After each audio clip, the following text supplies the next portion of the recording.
నమస్కారం. అమరావతి న్యూస్ కి స్వాగతం. ఈనాటి వార్తా విశేషాలు. వన్ నేషన్ వన్ ఎలక్షన్ దేశానికి అవసరమైన మార్పు అని AP deputy CM Pawan Kalyan తెలిపారు. భారత్కున్న సామర్థ్యం రీత్యా ఇది ఆచరణ సాధ్యమేనని చెప్పారు. చెన్నైలో వన్ నేషన్ వన్ ఎలక్షన్ పై నిర్వహించిన సెమినార్ లో ఆయన మాట్లాడారు. మనసుంటే మార్గం ఉంటుంది, ముందు ప్రారంభిస్తే మార్గంలో వచ్చే అడ్డంకులు అధిగమించవచ్చు. సమస్యలు లేవని చెప్పను, కానీ వాటిని అధిగమించగలం. ఈవీఎంలపై ఆరోపణలు అర్థరహితం. 2019లో అవే ఈవీఎంలతో వైసీపీ గెలిచింది. తమిళనాడు అసెంబ్లీ ఎన్నికల్లో బీజేపీ కూటమి గెలవబోతోంది. మోదీ దేశాన్ని ముందుకు తీసుకువెళ్లే నాయకుడు. ఆయన నాయకత్వంలో అభివృద్ధి పరుగులు పెడుతుందని పవన్ కళ్యాణ్ తెలిపారు. Political stability and electoral stability is very essential for the growth of democracy, the growth of our nation. This is what I came here to appeal and also to make people understand. The youth of this country, the youth of Tamil Nadu, we are talking about you. We are talking about your future. The purpose of one nation, one election is to put an end to all this. Right from, it should not just a two-tier election, it should be a three-tier. Right from parliament, right from assemblies till the local bodies, it should be one election. That is the intent, that is the purpose of this entire exercise what we are doing. The YCP government has won the election with the same EVMs. And with the same EVMs, Congress has lost. But with the same EVM, BJP had lost its strength in last elections. And with the same EVMs, YCP government had lost the elections week. The moment we won, and suddenly they feel that it is being tampered. The issue is not about which side, like as long as it is convenient to you, you will take this stand. I think that's how. కుప్పంలో పారిశ్రామిక యూనిట్లను స్థాపించడానికి కంపెనీలకు భూమి కేటాయించినట్లు CM Chandrababu తెలిపారు. కుప్పంలో Sreeja milk producer organisation, మధుర dairy ప్రతినిధులు సీఎంతో భేటీ అయ్యారు.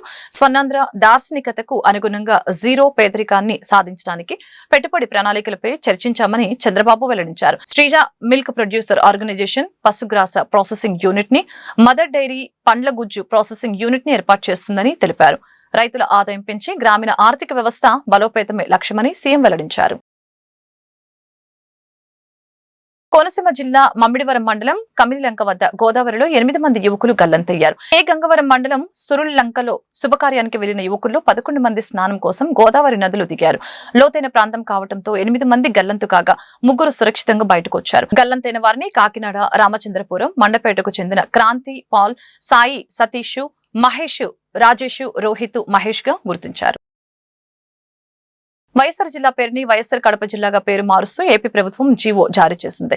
దీనిపై ఇటీవల నిర్వహించిన మంత్రివర్గ సమావేశంలో నిర్ణయం తీసుకున్న నేపథ్యంలో తాజాగా ఉత్తర్వులు వెలువడ్డాయి. మాజీ సీఎం వైఎస్ రాజశేఖర రెడ్డి మరణానంతరం కడప జిల్లా పేరుని వైఎస్ఆర్ కడప జిల్లాగా మార్పు చేశారు. అనంతరం అధికారంలోకి వచ్చిన వైసీపీ కడప పేరుని తొలగించి వైఎస్ఆర్ జిల్లాగా పరిగణించడంపై గతంలో ప్రజా సంఘాలు, పౌర హక్కుల సంఘాలు, కొన్ని రాజకీయ పార్టీలు తీవ్ర అభ్యంతరాలు లేవనెత్తాయి. గతంలో జిల్లాలో ప్రతిపక్ష నేత హోదాలో పర్యటించిన ముఖ్యమంత్రి నారా చంద్రబాబు నాయుడు పేరు మార్పుపై హామీ ఇచ్చారు. మంత్రి సత్యకుమార్ సైతం పేరుపై అభ్యంతరం వ్యక్తం చేస్తూ ముఖ్యమంత్రికి లేఖ రాశారు. పేర్ల పిచ్చితో మాజీ సీఎం జగన్ కడప అనే పదాన్ని లేకుండా వైఎస్ఆర్ జిల్లాగా మార్చడాన్ని తప్పుపట్టారు. ప్రజల నుంచి కూడా పలు వినతులు రావడంతో వైఎస్ఆర్ కడప జిల్లాగా నామకరణం చేసేందుకు రాష్ట్ర ప్రభుత్వం స్పష్టమైన అభిప్రాయాన్ని వచ్చి పేరు మార్పుపై నిర్ణయం తీసుకుంది. అక్రమ మైనింగ్ వ్యవహారంలో అరెస్టైన వైసీపీ నేత మాజీ మంత్రి కాకాని గోవర్ధన్ రెడ్డికి నెల్లూరు జిల్లా వెంకటగిరి కోర్టు 14 రోజుల రిమాండ్ విధించింది. కాకానిని ఆదివారం బెంగళూరులో పోలీసులు అదుపులోకి తీసుకున్న సంగతి తెలిసిందే. భారీ పోలీస్ బందోబస్తు మధ్య జిల్లా పోలీస్ ట్రైనింగ్ కాలేజీ నుంచి సోమవారం ఆయనను కోర్టుకు తరలించారు. 9 పోలీస్ వాహనాల్లో ప్రత్యేక పోలీస్ బలగాల మధ్య వెంకటగిరికి తీసుకువచ్చారు. న్యాయమూర్తి ఎదుట హాజరుపరచగా న్యాయస్థానం రిమాండ్ విధించింది. దీంతో ఆయన్ని నెల్లూరు సెంట్రల్ జైలుకి తరలించారు.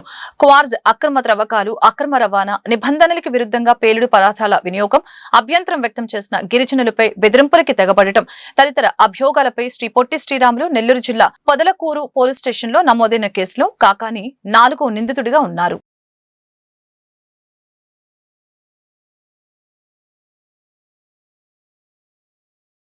పరిసరాల పరిశుభ్రత సామాజిక బాధ్యతగా ప్రతి ఒక్కరు స్వీకరించాలని గుంటూరు పశ్చిమ ఎమ్మెల్యే గల్లా మాధవి, నగర మేయర్ కోవెలమూడి రవీంద్ర పిలుపునిచ్చారు. స్పెషల్ శానిటేషన్ డ్రైవ్ ద్వారా గుంటూరు నగరాన్ని క్లీన్ సిటీగా తీర్చిదిద్దామని అన్నారు. గుంటూరు పశ్చిమ నియోజకవర్గం పరిధిలోని 21వ డివిజన్లో సోమవారం జరిగిన స్పెషల్ శానిటేషన్ డ్రైవ్ లో MLA Galla Madhavi, mayor Kovelamudi Ravindra, commissioner పులి శ్రీనివాసులు పాల్గొన్నారు. కేవీపీ కాలనీ, సుశాంక్ గోయల్ కాలనీలో వారు పర్యటించారు. ఈ సందర్భంగా స్థానికంగా ప్రజలు ఎదుర్కొంటున్న సమస్యలను అడిగి తెలుసుకున్నారు. ఆయా సమస్యల్ని తక్షణమే పరిష్కరించాలని సంబంధిత అధికారులకు ఆదేశించారు. రోడ్డు ఆక్రమణలపై ఆగ్రహం వ్యక్తం చేశారు. క్షీణించిన పారిశుద్ధ్యంపై అసహనం వ్యక్తం చేశారు. ఖాళీ స్థలాల్లో వర్షపు నీరు నిల్వ ఉండకుండా చర్యలు తీసుకోవాలని అన్నారు. వీధి దీపాలు వెలిగేలాగా చర్యలు చేపట్టాలని అన్నారు. పరిసరాల పరిశుభ్రతతోనే ఆరోగ్యకర సమాజం సాధ్యమని అన్నారు. శివారు ప్రాంతాల్లో నివసించే ప్రజలకు మెరుగైన మౌలిక వసతులతో పాటు కనీస సౌకర్యాలు కల్పిస్తామని అన్నారు. కార్యక్రమంలో నగర కమిషనర్ పులి శ్రీనివాసులు, కూటమి నేతలు మస్తాన్ వలి, చెన్నంశెట్టి శ్రీకాంత్, గాలేటి బాబు, మల్లెల మూర్తి, బడే మస్తాన్ వలి, గౌస్ పీర్లు, చంటి జాహేదా, పుష్ప, జాన్ సైదా, షరీఫ్ తదితరులు పాల్గొన్నారు.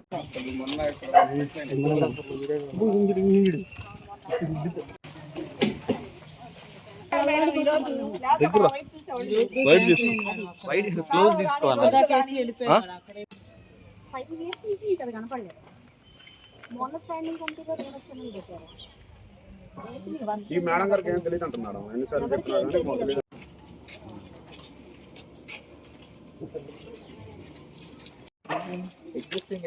గన్నవరం మాజీ ఎమ్మెల్యే వల్లభనేని వంశీ ఆరోగ్య సమస్యలతో ఇబ్బందులు పడుతున్నారు. ఈ నేపథ్యంలో వంశీని సోమవారం ఉదయం గుంటూరు ప్రభుత్వ ఆసుపత్రికి తీసుకుని వచ్చారు.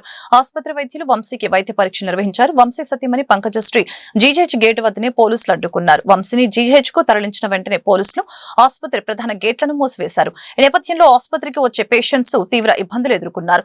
పోలీసులు ఎవరిని లోపలికి అనుమతించలేదు. ఈ క్రమంలో పంకజశ్రీ పోలీసులతో వాగ్వాదానికి దిగారు. వంశీ ఆరోగ్య పరిస్థితిపై పంకజశ్రీ ఆందోళన వ్యక్తం చేశారు. ఇదిలా ఉండగా గుంటూరు ప్రభుత్వ ఆసుపత్రిని వైసీపీ నగర అధ్యక్షురాలు నూరి ఫాతిమా వచ్చారు. ఫాతిమాను కూడా ఆసుపత్రిలోకి వెళ్లకుండా పోలీసులు అడ్డుకున్నారు. లోపల ఉన్నారండి. మెడికల్ ఎగ్జామినేషన్ చేస్తున్నారు. కనుక్కుంటానండి. మెడికల్ కనుక్కుంటాము.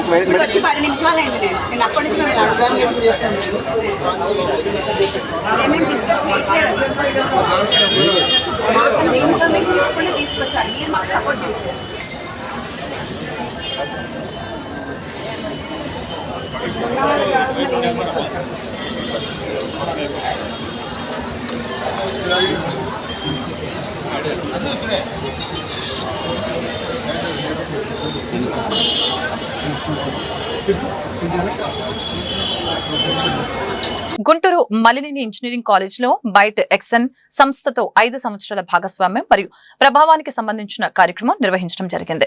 కార్యక్రమానికి Malineni engineering college chairman Malineni Perumalla, byte X ఎల్కో founder Tadepalli Sricharan, Malineni engineering college principal Jatti Apparao ముఖ్య అతిథులుగా పాల్గొన్నారు.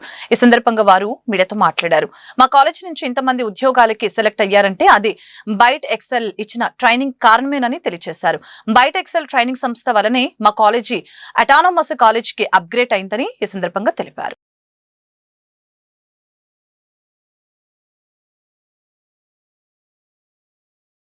5 సంవత్సరాలు కంప్లీట్ అయిన సందర్భంగా ఈరోజు ఈ గ్యాదరింగ్ పెట్టడం జరిగింది.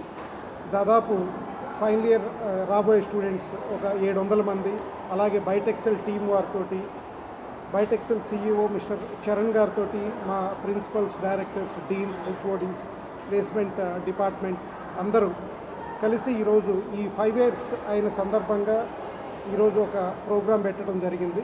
దాదాపు మాకు ఎప్పుడైతే బైటెక్సెల్ తోటి జర్నీ స్టార్ట్ చేసామో 5 సంవత్సరాల ముందు, అక్కడి నుంచి మాకు ట్రైనింగ్స్ ఇవ్వటం కానీ, లేకపోతే అలాగే కొన్ని రెగ్యులర్గా కొన్ని ఈ అప్డేటెడ్ CSE రిలేటెడ్ బ్రాంచెస్ తోటి వాళ్ళు రెగ్యులర్గా కొందరు ఫ్యాకల్టీస్గా క్లాసెస్ తీసుకోవటం, ఇవన్నీ ఈ క్రమంలో మాకు ప్లేస్మెంట్స్ మీద చాలా మంచి రెస్పాన్స్ వచ్చింది.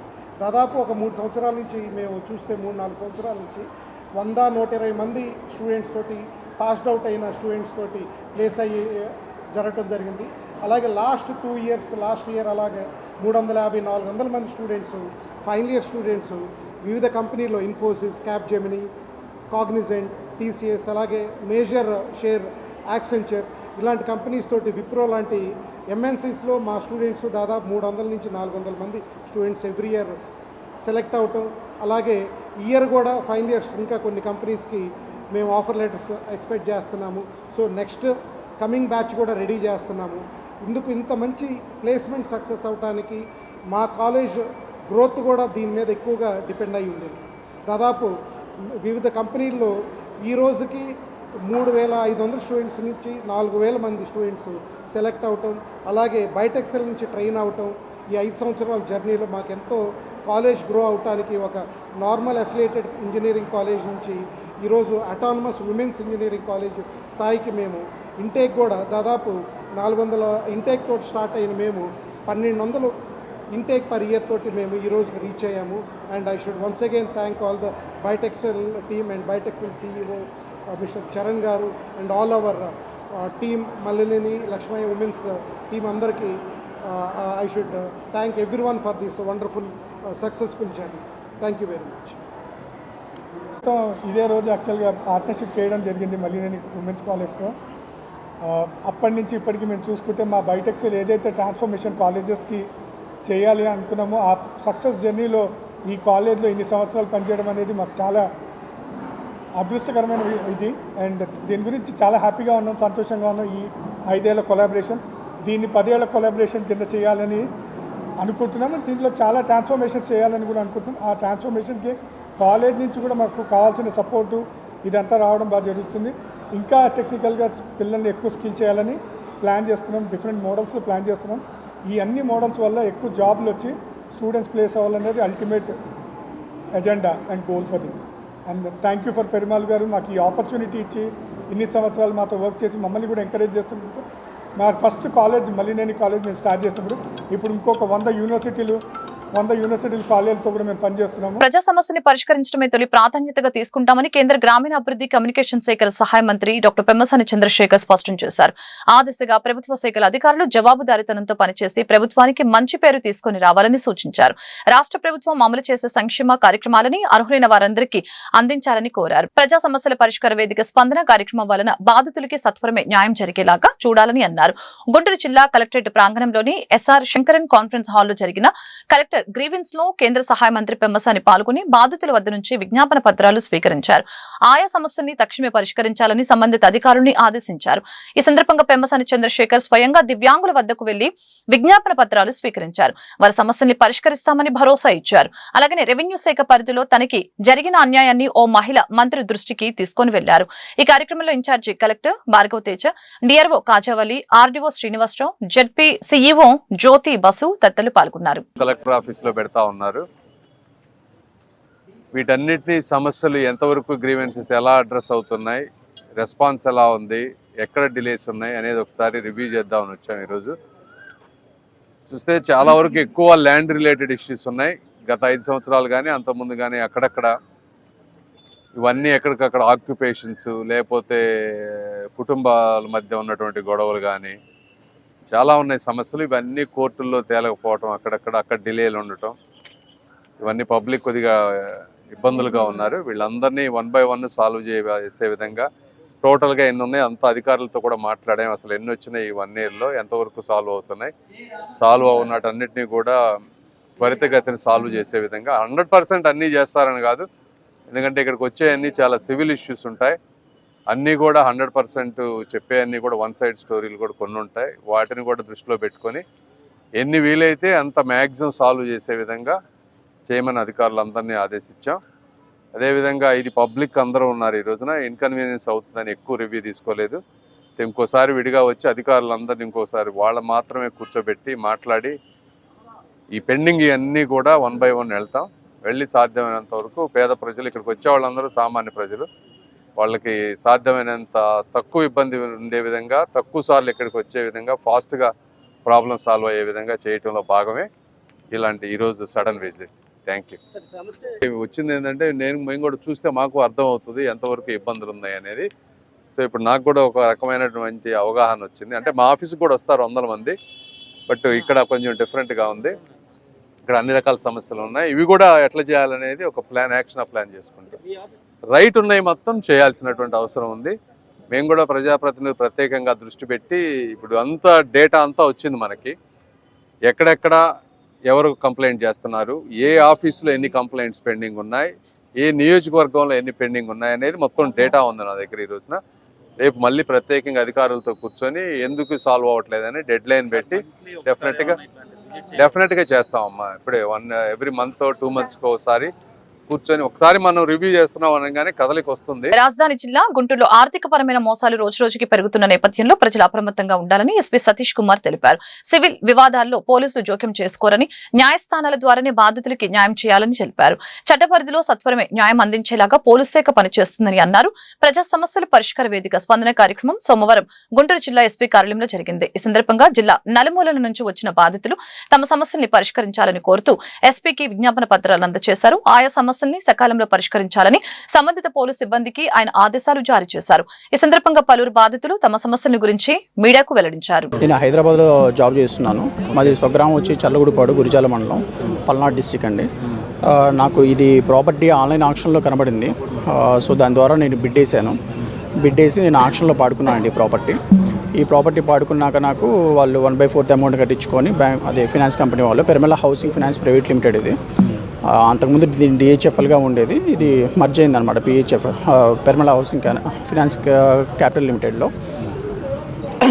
దీంట్లో వీళ్ళు మనకేం చేశారంటే 1/4 అమౌంట్ కట్టించుకున్నాక 15 days టైం ఇచ్చి దీన్ని సర్ఫెక్స్ యాక్ట్ కింద వాళ్ళు కోర్టు ఆర్డర్స్ అయిన తీసుకొచ్చేసి హౌస్ సీజ్ చేశారండి.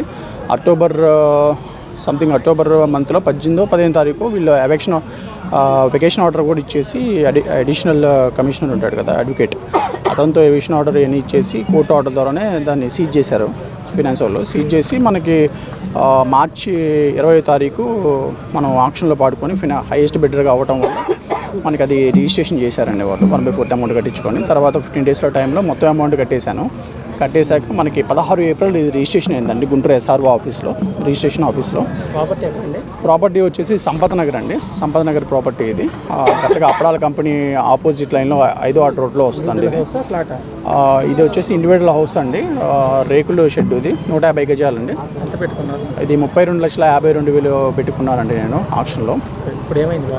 ఇప్పుడు ప్రాబ్లం ఏంటంటే మేము వీళ్ళు కీస్ కూడా హ్యాండ్ ఓవర్ చేశారండి. దాదాపు 10 నెలల నుంచి అది సీజ్లో ఉంది, బ్యాంక్ సీల్లో ఉంది. వీళ్ళు మనకి ఎప్పుడైతే రిజిస్ట్రేషన్ చేశారో నెక్స్ట్ డే వాళ్ళు వచ్చేసి 19 ఏప్రిల్ అండి, 19 ఏప్రిల్ వచ్చి వాళ్ళు మనకి కీస్ హ్యాండ్ ఓవర్ చేశారు.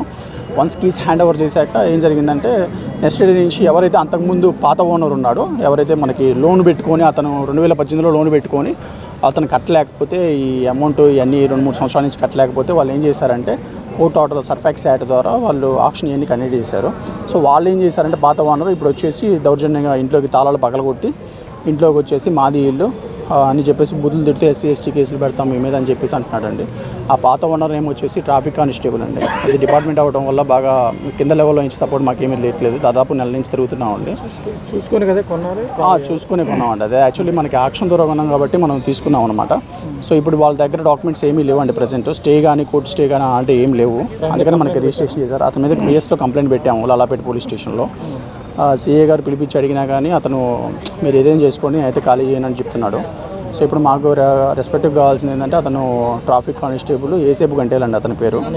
వాళ్ళ వైఫ్ వైహిద కోర్టులో డైరెక్ట్ ఆక్షన్ అండి అది వేసింది. కోర్టు ఆర్డర్ తెచ్చుకుని ఆక్షన్ ఇస్తారు. అంత లీగల్గా డాక్యుమెంట్ అంతా బాగున్నాక. కూటమి ప్రభుత్వ పాలనలో విద్యారంగం విప్లవాత్మకమైన మార్పులతో దూసుకుపోతుందని గుంటూరు తూర్పు ఎమ్మెల్యే మహమ్మద్ నజీర్ తెలిపారు. కార్పొరేట్ కళాశాలలకి ధీటుగా ప్రభుత్వ కళాశాలల్లో మెరుగైన వసతులు కల్పించామని అన్నారు. పోటీ పరీక్షలలో విజయం సాధించేలాగా అన్ని రకాల సౌకర్యాలు ఏర్పాటు చేశామని అన్నారు. ప్రభుత్వ బాలికల జూనియర్ కళాశాలలో నూతనంగా 58 లక్షలతో నిర్మించిన టాయిలెట్స్ బ్లాక్ ని గుంటూరు తూర్పు ఎమ్మెల్యే మహమ్మద్ నజీర్ సోమవారం ప్రారంభించారు. ఈ మేరకు ఎమ్మెల్యే మాట్లాడారు. వార్షిక విద్యా క్యాలెండర్ ప్రకారం అన్ని కార్యక్రమాలు అమలవుతున్నాయని చెప్పారు. విమెన్స్ కళాశాలలో 1000 మంది విద్యార్థినులు చదువుకుంటున్న నేపథ్యంలో స్పోర్ట్స్ గ్రౌండ్ ఏర్పాటుకి కావాల్సిన నిధులు సమకూరుస్తామని హామీ ఇచ్చారు. కార్యక్రమంలో కళాశాల ప్రిన్సిపల్ సునీత, స్థానిక corporator Poturaju Samatha, Chandrasekhar, intermediate RIO Zubair తదితరులు పాల్గొన్నారు. ఈరోజు జిల్లాలోనే ఎంతో విశిష్ట చెందినటువంటి ఉమెన్స్ కాలేజ్, మహిళా డిగ్రీ కళాశాల, ఉమెన్స్ కాలేజీలోనే ఒక పక్కన వొకేషనల్ కాలేజ్తో పాటు ఇంటర్మీడియట్ కాలేజ్ కూడా ఉన్నటువంటి పరిస్థితులు. ఈరోజు కొత్తగా ఒక 39 టాయిలెట్స్ని నిర్మించుకోవడం. ఎందుకంటే మనందరికి కూడా తెలుసు, రాష్ట్రంలో కూటమి ప్రభుత్వం ఏర్పడ్డ తర్వాత విద్యా వ్యవస్థలో సమూలమైనటువంటి మార్పులు తీసుకొని రావడంతో పాటు ప్రతి ఒక్క విద్యా సంస్థలో కూడా ప్రైవేటుకు ధీటుగా సదుపాయాలు కల్పించాలనేటువంటి లక్ష్యంతో ముందుకు సాగుతున్నటువంటి పరిస్థితులు ఉన్నాయి. అందులో భాగంగా పెండింగ్లో ఉన్నటువంటి ఈ టాయిలెట్స్ని గత 6 నెలల ముందు ఇక్కడికి విజిట్ చేసినప్పుడు అసంపూర్తిగా ఉన్నటువంటి బిల్డింగ్ని పూర్తి చేయాలని చెప్పి ప్రిన్సిపల్ సునీత గారు, అలాగే ఆర్ఐ గారు, మిగతా స్టాఫ్ అందరూ కూడా కోరడంతో వీళ్ళకు ఉన్నటువంటి college development fund, college tuition ఫీజులో ఉన్నటువంటి ఫండ్ని యూటిలైజ్ చేసుకునేటువంటి విధంగా గౌరవ మంత్రివర్యులు నారా లోకేష్ గారి దృష్టికి తీసుకొని వెళ్ళి పర్మిషన్ తీసుకొని రావడం జరిగింది. ఒక 6 నెలల్లోనే దాదాపు బిల్డింగ్ కూడా పూర్తయి ఈరోజు ఇనాగ్రేట్ కూడా చేసుకోవడం జరిగింది. చాలా సంతోషం. ఎందుకంటే ఏదైతే టాయిలెట్స్ అనేటువంటి విషయం మహిళల డిగ్నిటీకి సంబంధించినటువంటి అంశంగా, ఎందుకంటే వాళ్ళందరూ కూడా గతంలో ఎప్పుడో పురాతన కాలంలో చూసేవాళ్ళం. టాయిలెట్స్ లేక వాళ్ళందరూ కూడా ఇబ్బందులు పడేటువంటి పరిస్థితులు గతంలో చూసేవాళ్ళం. కానీ ఈరోజు గుంటూరు నగర నడిబొడ్డులో ఉండి 1000 మంది పిల్లలు చదువుకునేటువంటి ఇటువంటి కళాశాలలో టాయిలెట్స్ తక్కువ ఉండడం అనేది చాలా బాధాకరం. కాబట్టి వెంటనే ఈ కార్యక్రమాలు చేయాలని చెప్పి నారా లోకేష్ గారు కూడా ఇనిషియేట్ తీసుకోవడం జరిగింది. ఇక్కడే కాదు, గుంటూరు నగరంలో ఏ యొక్క ఇన్స్టిట్యూట్లో కానీ టాయిలెట్స్ అవసరమైతే తప్పకుండా మేము ముందుండి అటువంటి కార్యక్రమాలన్నీ చేయడానికి సిద్ధంగా ఉన్నాం. ముఖ్యంగా ఈ ప్రభుత్వంలో అనేక విద్యా వ్యవస్థలో, ఎందుకంటే పేదలు మధ్యతరగతి ప్రజలు కూడా చదువుకునేటువంటి ప్రభుత్వ పాఠశాలలో, కళాశాలలో కూడా మెరుగైనటువంటి విద్యా వ్యవస్థ ఉండాలన్న ఆలోచనతో గత ప్రభుత్వం పూర్తిగా నిర్లక్ష్యం చేసినటువంటి ఏవైతే కార్యక్రమాలు ఉన్నాయో, ఒక పక్కన ఇప్పుడే ఆర్ఐ గారు చెప్పినటువంటి విధంగా ఎంసెట్ కాంపిటేటివ్ ఎగ్జామ్స్కి ప్రిపేర్ అయ్యేటువంటి ఎంసెట్కి సంబంధించినటువంటి మెటీరియల్ కానీ, కాలేజ్ టెక్స్ట్ బుక్స్ కానీ, అలాగే పిల్లలు మధ్యాహ్నం పూట కాలేజ్ నుంచి తిరిగి ఇంటికి వెళ్ళి మన ప్రిన్సిపాల్ గారు సునీత గారికి, ఆర్ఐఓ గారు జుబేర్ గారికి, ఇంజనీర్ గారికి, కాలేజ్ యొక్క లెక్చరర్స్ కానీ, స్టాఫ్ కానీ, మన తెలుగుదేశం పార్టీ నాయకులకు కానీ అందరికీ కూడా నా నమస్కారాలు తెలియజేస్తున్నాను. మన గవర్నమెంట్ వచ్చిన తర్వాత మన సునీత గారు మన ఎమ్మెల్యే గారిని కలవటం జరిగింది. ఇక్కడ టాయిలెట్స్కి అమౌంట్ సరిపోక మధ్యలోనే ఆగిపోయింది, కంప్లీట్ చేయించండి, కొంచెం పైనుంచి ఫండ్ రిలీజ్ చేయించండి అని మన ఎమ్మెల్యే గారు కూడా వెంటనే లోకేష్ బాబు దగ్గర నుంచి శాంక్షన్ చేయించడం జరిగింది. ఆ అమౌంట్ 40 లక్షల రూపాయల దాకా. ఆ అమౌంట్తో ఈరోజు చాలా చక్కగా మోడర్న్గా కూడా టాయిలెట్స్ అనేది నిర్మించారు. చాలా చక్కగా 2 floors, first floor, second floor చాలా చక్కగా, మళ్ళీ హ్యాండిక్యాప్ వాళ్ళు కూడా స్పెషల్గా టాయిలెట్స్ అవి కూడా కట్టించడం జరిగింది. ఇవన్నీ కూడా మేము ఇప్పుడు అంతా పరిశీలించడం కూడా జరిగింది. మనం ఏదైనా స్కూల్లో పిల్లల్ని చేర్పించేటప్పుడు, స్కూల్ కానీ కాలేజీ కానీ వెళ్ళినప్పుడు అక్కడ ముందు పేరెంట్స్ చూసేది టాయిలెట్స్ ఎలా ఉన్నాయి, వాష్రూమ్స్ ఎలా ఉన్నాయి, ప్లే గ్రౌండ్ ఎలా ఉంది, క్లాస్ రూమ్స్ ఎలా ఉన్నాయి, మన పిల్లలకి కంఫర్ట్గా ఉంటుందా లేదా, ఇవి చూసి మనం చేర్పిస్తూ ఉంటాము. 1000 మంది స్టూడెంట్స్ ఉంటారు, ఇంటర్వల్ 10 మినిట్సే ఉంటుంది. ఆ 10 మినిట్స్లో పిల్లలందరూ కూడా గ్రౌండ్లో క్యూగా నిలబడటం, నెక్స్ట్ పీరియడ్కి లేట్గా వెళ్ళటం నేను అబ్జర్వేషన్ చేశాను సార్. దానితో అసలు మనకి అంటే లేడీస్, గర్ల్స్ స్టూడెంట్స్ అనేవాళ్ళు చాలామంది కూడా పిల్లలు ఆ టాయిలెట్స్ యూజ్ చేసుకోలేక అంతే డే అంతా కూడా వాటర్ తాకుండా ఉండటం కూడా గమనించాం. సో అది వాళ్ళ హెల్త్కి చాలా ఇబ్బంది కలుగుతుంది. ఫ్యూచర్ భవిష్యత్తులో వాళ్ళకి చాలా ఇబ్బందులు వస్తాయి కనుక అలాంటివి లేకుండా అవసరం. హ్యూమన్ రైట్స్ ప్రకారం కూడా ప్రతి విద్యార్థి బాలికా విద్య అంటే 1:50 రేషియోలో టాయిలెట్స్ ఉండాలి. సో మేము అంతేకాకుండా ఇక్కడ మేము యూజ్ చేసినవి కూడా ఐహండ్ టైల్స్ కానివ్వండి, సెరా పైప్స్ కానివ్వండి, సెరా ట్యాప్స్. ఈ వార్తలు ఇంతటితో సమాప్తం. మరొక బులెటిన్ మళ్ళీ కలుద్దాం. నమస్కారం.